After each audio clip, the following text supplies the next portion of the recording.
j'espère que vous allez bien, on se retrouve, nous sommes lundi 20 octobre, je me dépêche, il est 18h30, j'attends du monde à la maison d'ici quelques instants, donc je vais essayer de faire cette introduction muy rapide. Je suis Amélie des créations d'Amélie, vous pouvez me retrouver sur Instagram, Ravelry, etc. etc.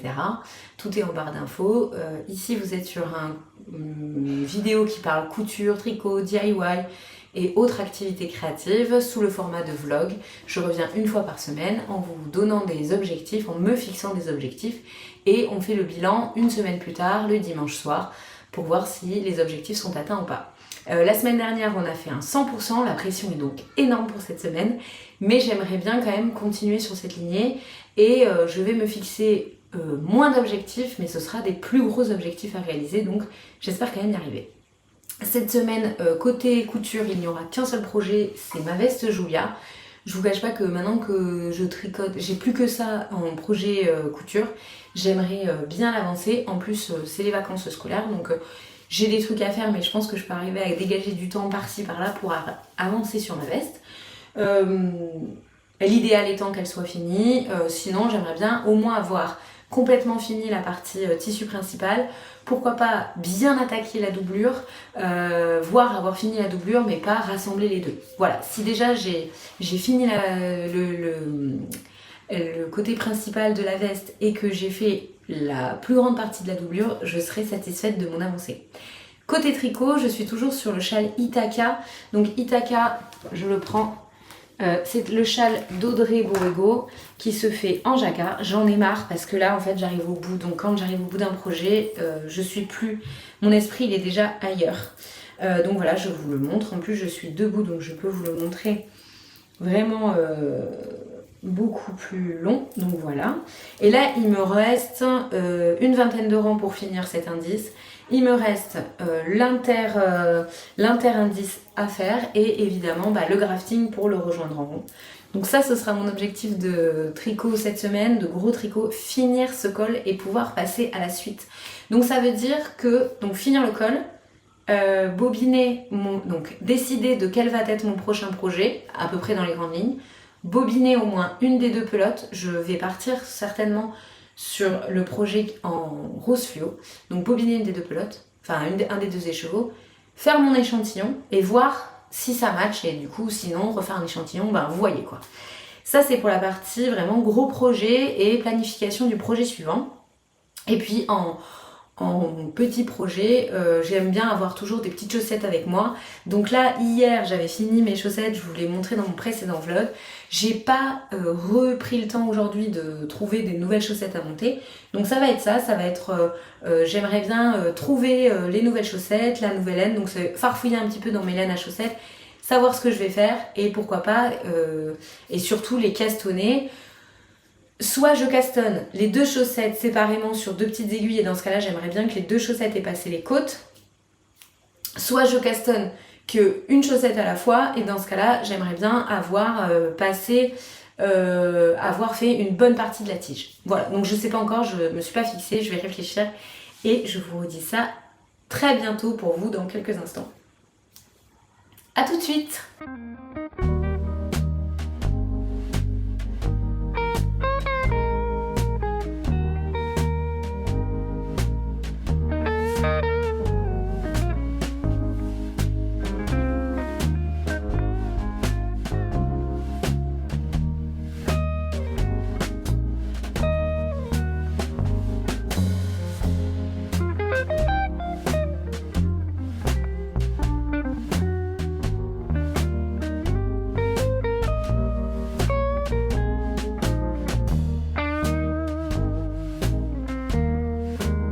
Nous sommes mercredi 22 octobre, il est 21h et je reviens vers vous pour vous parler de mes petites avancées de ces 2 derniers jours. Alors normalement vous avez vu, j'ai filmé un peu de bobinage. J'ai bobiné un écheveau de rose pour mon prochain gros projet et mais ça je vous en parlerai plus tard. Et j'ai bobiné un écheveau de laine. Alors je sais pas comment ça va ressortir à l'écran parce que j'ai pas encore regardé le rush, mais le coloris c'est un bleu très très froid. Et c'est à destination de mes chaussettes que je vais vous montrer tout de suite. Donc la laine c'est celle-ci, donc vous voyez c'est un bleu qui est assez froid, je pense que vous voyez à peu près, ouais, vous voyez à peu près la bonne couleur. Et en fait c'est un coloris, il s'appelle Iceberg, ça vient de Sur la rive côté laine, c'est une laine à chaussettes, elle était vendue en kit avec un mini qui a aussi, je pense que c'est de la Stellina. Oui, qui a aussi de la Stellina et qui donc lui donne ce côté. Et ça par contre vous avez du mal à le capter, mais elle est très très pailletée. Donc je trouve que ça lui donne encore plus une dimension un peu Reine des Neiges. Ouais. Pour tricoter pour cette chaussette, j'ai un peu fouillé dans ma patron tech et je suis partie sur un patron du livre Champêtre. C'est un livre qui a été écrit par Marie-Christine Lévesque et qui m'a été offert, il me semble. Ah, j'hésite entre Noël l'année dernière et mon anniversaire l'année dernière, je ne sais plus. Voilà, et j'ai jeté mon dévolu sur le modèle fleuriste. Donc alors, je vous montre le modèle et j'essaye de... Et je vous montrerai pas les explications. Donc voilà, le modèle fleuriste de Marie-Christine Lévesque, qui est un modèle de chaussettes, donc de soquettes. Ce sont donc un modèle de chaussettes courtes, donc je vais vous lire la description. Ces soquettes colorées et printanières débutent avec un motif de dentelle formant des pétales de fleurs à la cheville. Elles se tricotent du haut vers le bas et sont assorties d'un talon double traditionnel. Le reste est tricoté en large côte, ce qui permet une bonne tenue du pied. Donc ce qu'ils appellent le talon double traditionnel, c'est un talon renforcé. Donc elle se commence effectivement par le haut, on fait un montage, alors moi j'ai pas fait celui qui était préconisé par le patron, celui qui est préconisé par le patron c'est le long tail caston et moi j'ai fait un German twisted caston. Je préfère ce montage là dans des chaussettes parce que je le trouve plus élastique et autant je tricote lâche, autant quand je monte les mailles, je pense que j'ai tellement peur de mal monter que je serre comme une folle, donc le German Twisted Caston est plus approprié pour moi. Donc voilà le rendu du tout début. Donc en fait comme ce sont des sockets, ça monte quand même relativement vite. Là vous voyez j'ai déjà attaqué le talon renforcé. Donc on a une vingtaine de rangs avec une petite grille de dentelle qui est très facile à mémoriser pour faire ces petites pétales. Et ensuite on attaque le talon renforcé et ensuite on attaquera le reste du pied et on retrouvera ces grosses rayures comme il est indiqué. On a commencé un peu le pattern ici sur le dessus du pied alors que sur le dessous du pied ce sera entièrement du jersey. Il n'y a pas de coloris contrastant dans ce modèle et justement je trouve ça très agréable que ce soit des sockets et pas des chaussettes hautes parce que sans coloris contrastant je pense que je me serais certainement un peu lassée de devoir tricoter tout le long. Donc là j'avais mis comme objectif le choix des chaussettes et de commencer la chaussette. Ouais, j'ai rempli l'objectif, je vous avoue que du coup maintenant j'avance et on verra bien où j'en serai à la fin de cette semaine. Voilà pour le choix de la chaussette. Ah oui, et puis je vous avais dit aussi que je ne savais pas si j'allais tricoter les deux chaussettes en même temps ou pas. Donc comme en bobinant mon écheveau, je n'ai absolument pas pensé à comment ça s'appelle. Elle est d'une douceur, c'est incroyable. Comme en tricotant mon écheveau, je n'ai pas du tout pensé à le séparer en deux écheveaux. Et que je pense que j'ai un souci avec mon bobinoir. Parce que à chaque fois que je fais des cakes en ce moment, tous les... je sais pas, peut-être... Alors au début ça va, et puis au bout d'un moment, tous les 10-20 tours de manivelle, j'ai le fil qui saute et qui vient se mettre en dessous de la bobine. Ce qui fait que quand je retire mon cake du bobinoir, je me retrouve avec des fils qui sont pas... qui pendent et qui sont pas à leur place. Donc je pense que j'ai soit un problème avec mon bobinoir, soit un problème avec mon dévidoir, parce que mon dévidoir, le bois a cintré, donc il part un peu comme ça. Voilà. Le bois a cintré et du coup, est-ce que c'est ça qui, quand il tourne, il est légèrement désaxé et donc mon bobinoir, il suffit que dans la répétition du nombre de tours, on se retrouve avec le fil qui est légèrement décalé et donc ça le fait sauter, je ne sais pas. Donc en tout cas, il va falloir que certainement je renouvelle un de mes 2 matériels, je sais pas. Donc voilà pour le projet chaussettes. Alors, donc, le seul inconvénient à prendre un patron qui est dans un livre, c'est que on peut pas transporter le livre, quoi. Donc j'ai pris en photo les explications pour pouvoir l'avoir avec moi, mais voilà. Et ensuite, j'ai avancé sur mon châle, parce que, comme je vous l'ai dit, là, j'ai vraiment envie d'en avoir fini. Et j'ai plutôt bien avancé, puisque j'ai tricoté 14 rangs. Voilà, j'ai tricoté 14 rangs. Ce qui fait que par rapport à ce qui me reste à faire, donc vous voyez, j'en étais là. Donc j'en étais exactement là, à la fin de mes coloris en quinconce. Et donc j'ai tricoté tous les arcs. Et là, j'ai attaqué la bordure de fin du motif. Donc c'est ça, la bordure de fin du motif. Et après, il me restera à faire la bordure d'intersection parce que, donc pour rappel, quand on finit le tricotage du châle au gréborigo, on vient reprendre notre montage provisoire et on vient faire un grafting entre les 2 extrémités comme ça. Sauf qu'on se rend bien compte que j'ai instauré un rythme de répétition, c'est-à-dire que j'ai fait une grille, une intergrille, une grille, une intergrille, ainsi de suite, tout le long. Le gros avantage à faire un grafting sur ce genre de projet, c'est que à terme, on ne saura pas où j'ai commencé et où j'ai fini le projet. Ça donne le sentiment d'avoir un espèce de cercle infini et de se demander en fin de compte par où ça a commencé. Mais pour ça, il faut absolument que je respecte du coup le rythme que je me suis imposé.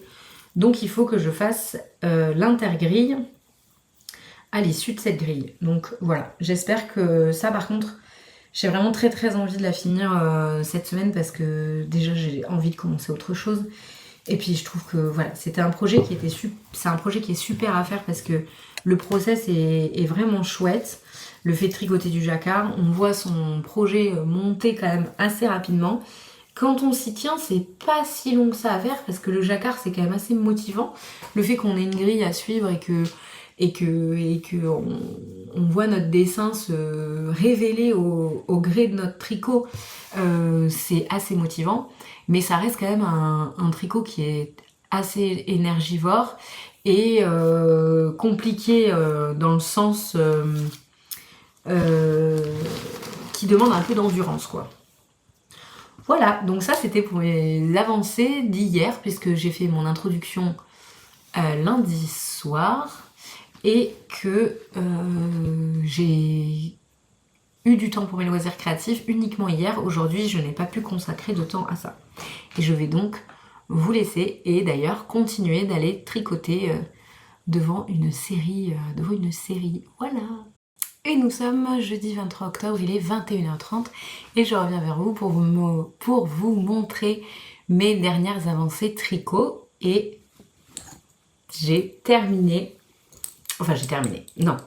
fini de tricoter le col Ithaca. Donc j'en étais, donc là vous êtes du mauvais côté. Début de semaine, j'en étais là. Quand je suis venue vous voir hier, je crois que j'en étais par là. Et puis vous voyez, ça y est, j'ai fini mon indice et j'ai fait ma bordure. Ce que j'ai fait, c'est que je me suis arrêtée un rang avant la fin parce que c'est un rang qui est normalement tout en noir. Et pour éviter que l'on voit la démarcation, j'ai préféré m'arrêter un rang avant la fin. J'ai également mis sur câble le début de mon ouvrage, donc j'ai repris mon montage provisoire et je l'ai retiré pour pouvoir justement mettre toutes mes mailles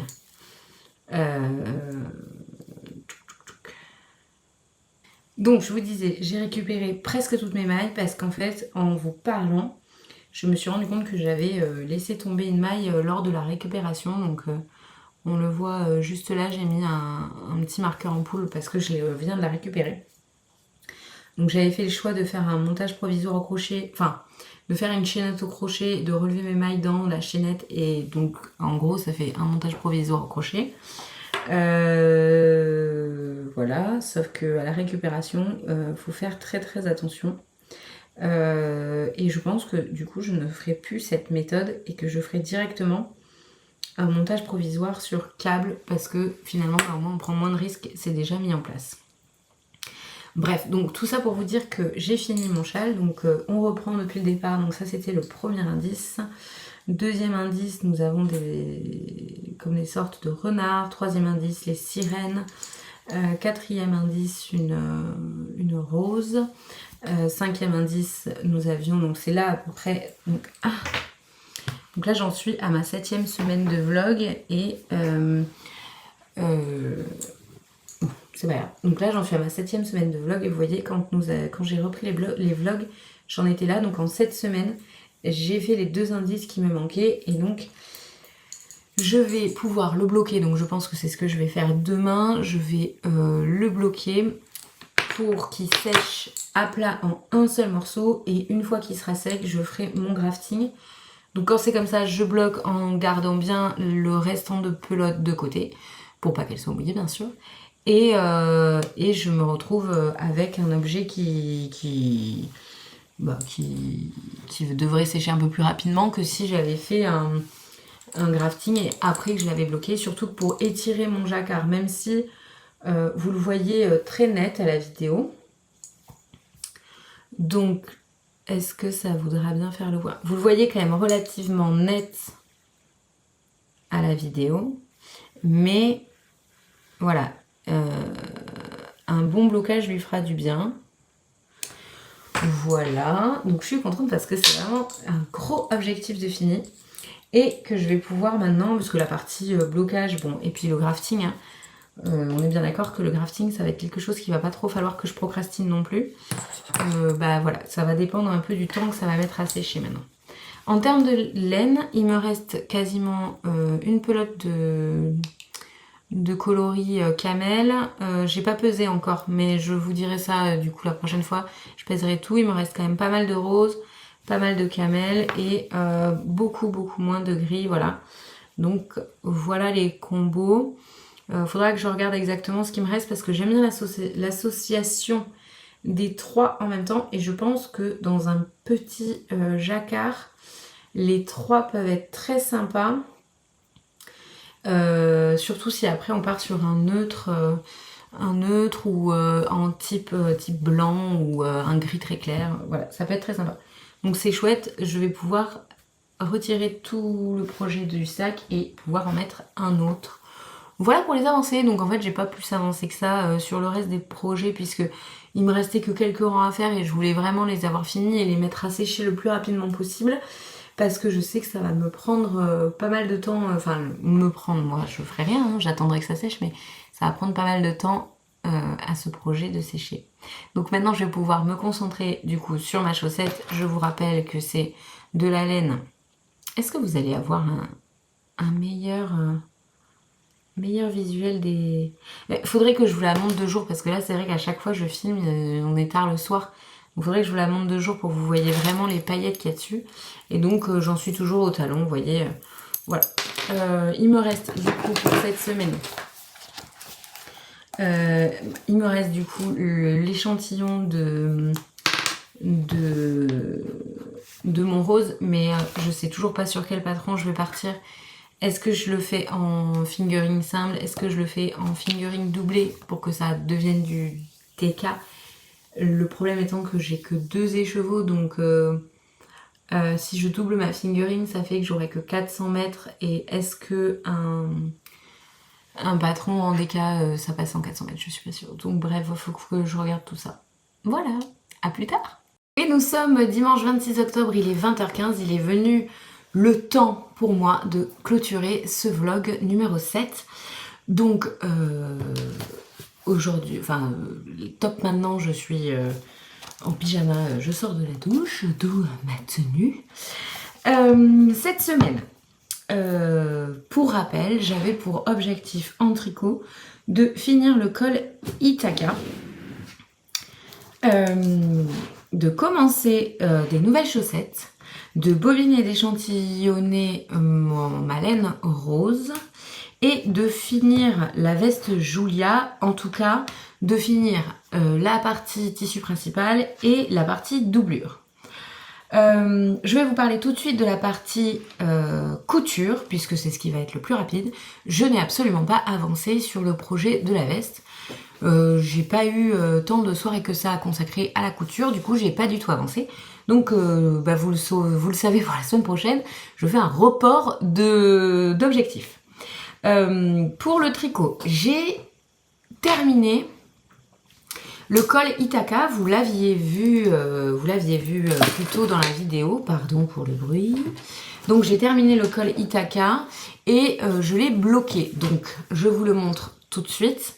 Je l'ai bloqué, mais je n'ai pas fait le grafting et je n'ai pas rentré les fils non plus. J'attendais de l'avoir bloqué pour ça.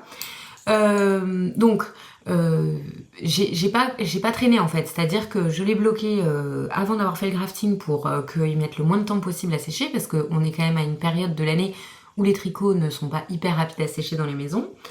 Là, il est grand à étendre, donc je ne l'ai pas pu l'étendre dans ma pièce de vie, j'ai étendu dans une autre pièce, qui est pas une des pièces les plus chauffées de la maison. Donc il a quand même mis facile 2-3 jours à sécher. Qu'est-ce que j'ai fait avec ces laines? Alors, il a quand même mis facile 2-3 jours à sécher. Et je vais vous le montrer tout de suite. Je trouve que quand même le fait de l'avoir bloqué, ça lui apporte une souplesse supplémentaire. Alors voilà, donc ça c'était le dernier, le dernier carré que j'ai tricoté. Et vous voyez, je vous le déploie entièrement. Et on voit qu'il est hyper grand. Donc si je le mets autour de mon cou, et que je vous le passe, est-ce que... Je suis désolée pour le bruit là, c'est n'importe quoi. Bon bref. Donc, avant blocage, si j'essayais de rassembler les deux côtés en ayant fait 2 tours, je m'étranglais avec. Donc après blocage, j'ai quand même gagné en longueur et on voit que voilà, ça va me faire un col bien chaud pour l'hiver et je pourrais le porter aussi décidément non doublé, juste en le positionnant comme ça, puis en dessous d'un manteau par exemple, et ça tient quand même assez chaud. Donc je suis très contente. Vous pouvez pas vraiment vous rendre compte sur la vidéo à quel point le blocage lui a fait du bien et a bien défini la laine, les mailles. Vraiment, moi je trouve que y a une vraie plus-value à l'avoir bloqué. Et puis de toute façon, d'ailleurs en le bloquant, je m'étais fait la réflexion. La laine que j'ai utilisée, c'est une laine... c'est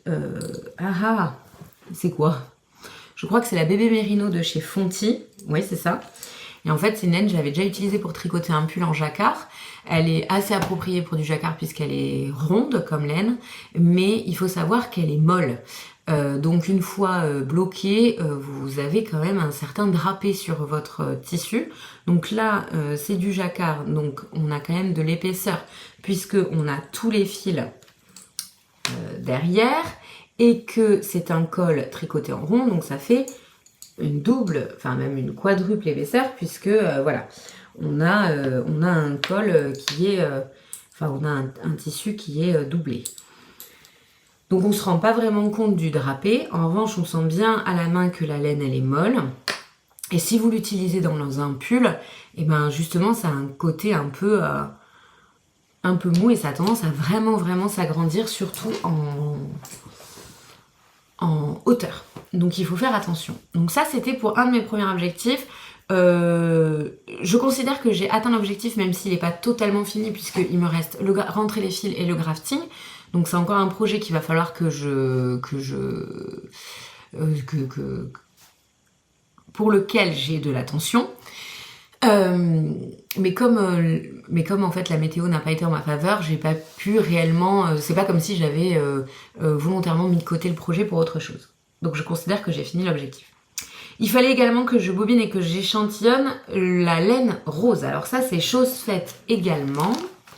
Donc je vais vous montrer tout de suite mon échantillon. Et donc j'ai échantillonné ma laine. Voilà, mon Dieu, qu'il est beau ce rose, vraiment pétant.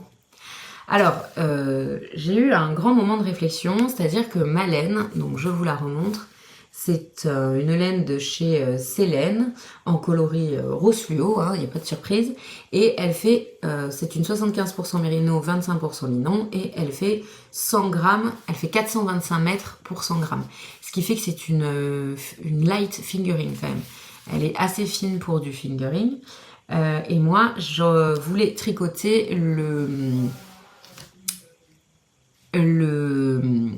Slipover Moriarty de NCL Knit et le Slipover Moriarty de NCL Knit se tricote en fingering plus mohair, ce qui correspond à du DK, enfin du sport voire du DK en fonction de votre manière de tricoter.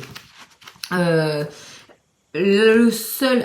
voilà, donc ça c'est la base de ma vie, c'est-à-dire que je voulais tricoter le Moriarty avec cette laine-là qui a priori n'est pas très adaptée pour celui-là.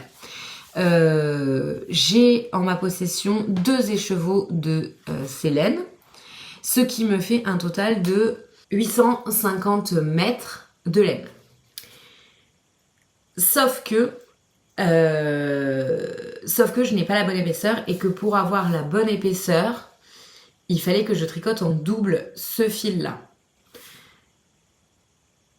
Donc, j'ai échantillonné ma laine en double et l'échantillon préconisé par NCL Knit, c'est du 22 mailles sur 30 rangs pour 10 cm. Donc moi je fais jamais le nombre de rangs préconisé, par contre le nombre de mailles oui. Et là j'arrive à du 21 mailles. Donc je me suis dit si je la tricote en double c'est bon. 21 mailles par rapport à 22 mailles, ça fait que je dois diminuer d'une taille pour me retrouver avec la taille souhaitée. Voilà.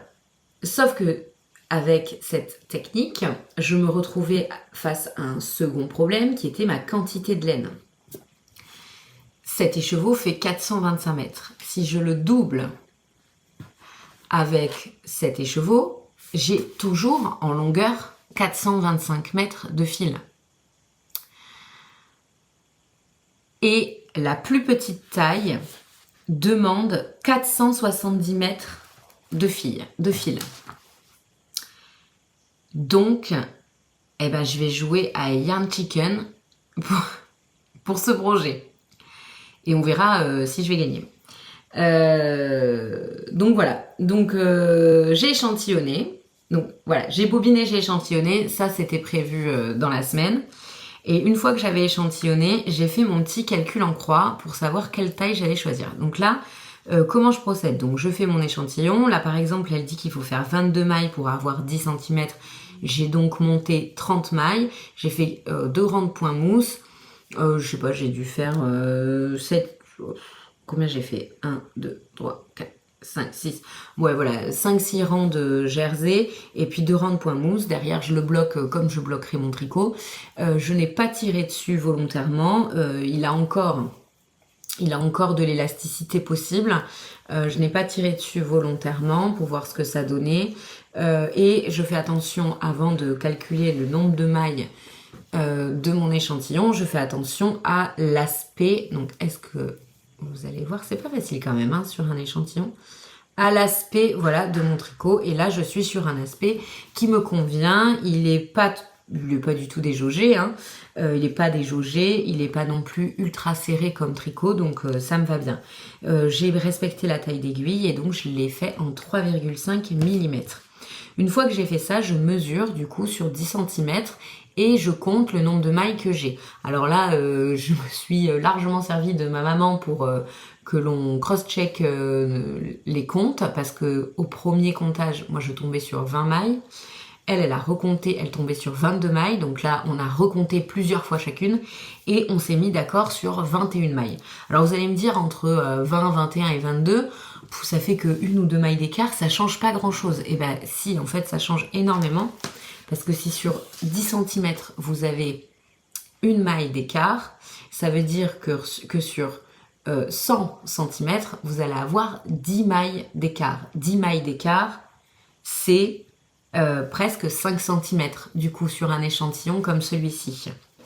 Donc c'est énorme, 5 cm. 5 cm c'est une taille. Donc finalement, une maille d'écart dans votre échantillon, ça peut complètement vous tromper de taille si vous y faites pas attention. Donc moi je note toujours sur un papier, 21 mailles 10 cm c'est mon repère. Ensuite je viens prendre mon tour de buste, donc moi je fais 90 cm de tour de buste et je regarde sur le patron l'aisance qui est recommandée. Donc là, il recommande une aisance entre 5 et 8 cm, sachant que moi j'ai déjà une version de ce slip-over qui a été tricotée par ma maman et elle m'a dit qu'elle avait fait la plus petite aisance. Donc je suis partie sur l'aisance à 5 cm. Donc il fallait que j'arrive à un résultat qui équivalait à 95 cm. Et donc là, je mets de côté ces données, je sais qu'il faut que j'arrive au plus près de 95 cm et je vais directement regarder dans le patron combien de mailles j'ai au moment où généralement je me prends comme repère lorsque l'on rassemble le tricot en rond. Parce qu'après, en plus, sur ce modèle-là, c'est un modèle qui se tricote tout droit. Donc, une fois qu'il est rassemblé en rond, on est au plus fort de notre tour de buste. Et puis après, on déroule. Et donc là, j'ai été directement, donc au moment où on rassemble toutes les pièces et qu'on se met en rond. Et j'ai pris pour les tailles que je visais, le nombre de mailles, à savoir la taille XS, 198 mailles, et la taille S, 218 mailles.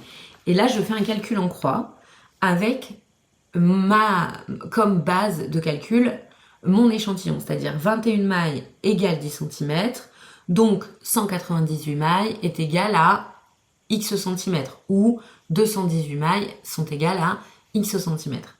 J'arrivais pour la taille XS à 94 cm et pour la taille S à 103 cm. Donc après, ça fait quand même énorme entre les deux tailles. Hein. Il y a 10 cm d'écart, enfin 9 cm d'écart entre les deux tailles. Donc là, il a fallu que je choisisse. Et étant donné que j'ai encore pas mal d'élasticité dans mon tricot, je suis partie sur la taille XS, donc 94 cm, quitte à un petit peu tirer au moment du blocage sur mon tricot pour lui donner un peu plus d'aisance. Donc ça m'arrange bien parce que la taille XS, il faut 460 cm de laine. Et moi, j'en ai 425. Donc, enfin, 2 fois 425. Mais vu que je double ma laine, je reste sur une longueur de 425. Donc maintenant, c'est parti pour mon nouveau gros projet qui est le slip-over Moriarty. J'ai pas pu résister. Hein. J'ai pas pu résister à monter quelques mailles. Donc, j'ai commencé, comme le préconise le patron, par le dos. Et j'ai déjà réalisé les rangs raccourcis. Voilà, les rangs raccourcis qui permettent de définir le col du dos et les deux épaules. Voilà, et là je vais attaquer la partie en jersey jusqu'à ce qu'on commence les diminutions, je pense, ça doit être ça. Les diminutions pour les emmanchures. Non, les augmentations, pardon, les augmentations pour les emmanchures. Alors quand il s'agit d'un patron comme ça assez important, généralement, je les imprime. Alors moi, j'aime bien. Je sais que c'est pas très écologique et qu'il faudrait que je me numérise un peu plus, mais J'aime bien quand mon patron est imprimé et que je peux le manipuler. Donc moi je l'imprime, je le mets dans des pochettes plastiques et les pochettes plastiques je les agrafe et ça me fait comme un livret. Et je trouve que c'est plus pratique. Comme je suis pas une rapide du tricot, il me fallait une solution qui me permette de maintenir en bon état mon patron le plus longtemps possible. Et ça, c'est plutôt pas mal.